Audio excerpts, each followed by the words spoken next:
Les services d'aide aux victimes donc, sont en lien avec les services du parquet et les services du parquet peuvent nous demander des bilans de situation suivant ce qui peut se passer, notamment dans des situations de maltraitance. Ça, c'est pour vous expliquer comment ça arrive chez nous.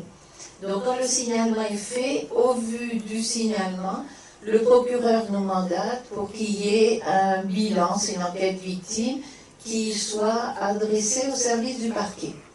Donc, une assistante sociale de l'association se rend à l'hôpital auprès de la dame âgée et ensuite rencontre tous les professionnels de manière à dresser un bilan.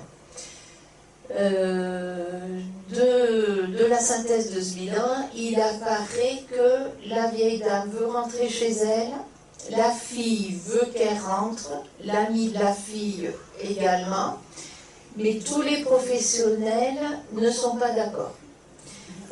Principalement, je te repasserai le micro si tu veux, le médecin du service estime que cette dame n'est pas en état de décider quoi que ce soit, d'une part, et refuse ce qu'avait proposé l'assistante sociale, c'est qu'il y ait une rencontre de tous les professionnels en même temps pour évaluer la situation.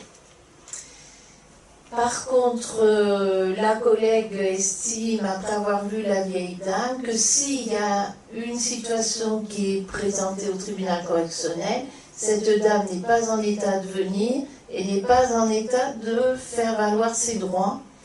Donc elle précise que ça serait bien qu'il y ait une saisine du juge des tutelles pour éventuellement qu'il y ait une mesure de protection et qu'elle ait un représentant légal au moment de l'audience.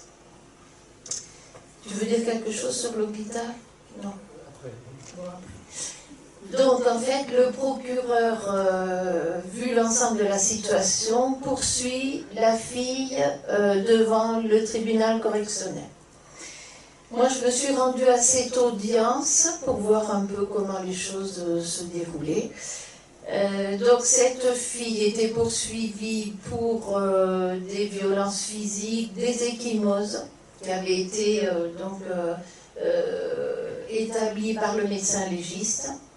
Il avait été dit également que quand elle était excédée, et certainement quand elle avait des difficultés, et donc elle était amenée à boire, elle mettait sa mère dans la cour sur un tabouret qu'elle pouvait être amenée à la dévêtir et à lui lancer des seaux d'eau froide dessus.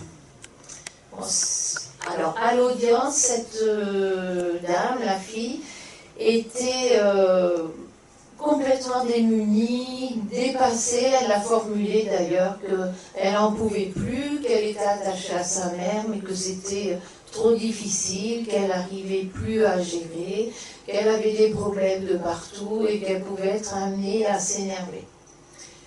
Son compagnon était dans la salle. Alors on va dire qu'il semblait avoir un comportement un peu décalé par rapport à ce qui se passait. Alors ça veut dire qu'il sortait au milieu de l'audience, il revenait, il parlait fort.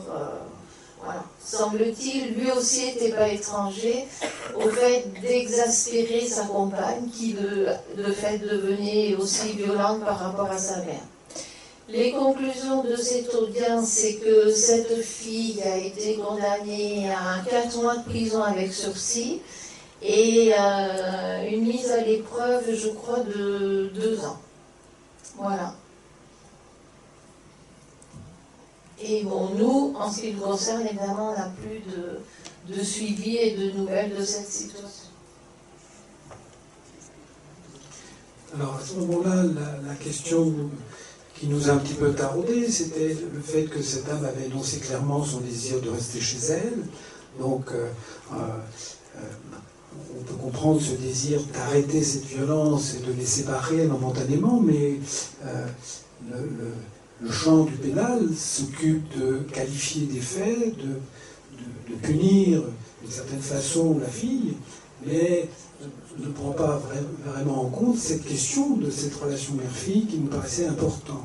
C'est dans cet esprit que donc la PAVIM, qui avait saisi la DTMP, qui est un service de tutelle, a également été voir cette dame à l'hôpital et avait sollicité l'équipe mobile des gérontopsychiatrie dont je m'occupais à l'époque. Enfin, là, il y a des chevauchements un petit peu de niveau.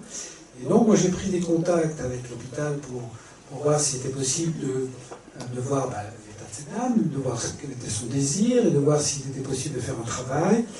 Et cette dame, donc, décrite comme en partie lucide par l'infirmière, n'était plus lucide du tout, d'après le médecin hospitalier que j'ai eu au téléphone, en disant cette dame, elle est du niveau d'une dépendance très importante et elle relève d'une entrée en maison de retraite sans discussion, incontestable. Elle n'est pas en état d'entrer chez elle. Donc moi j'ai pas pu faire un travail.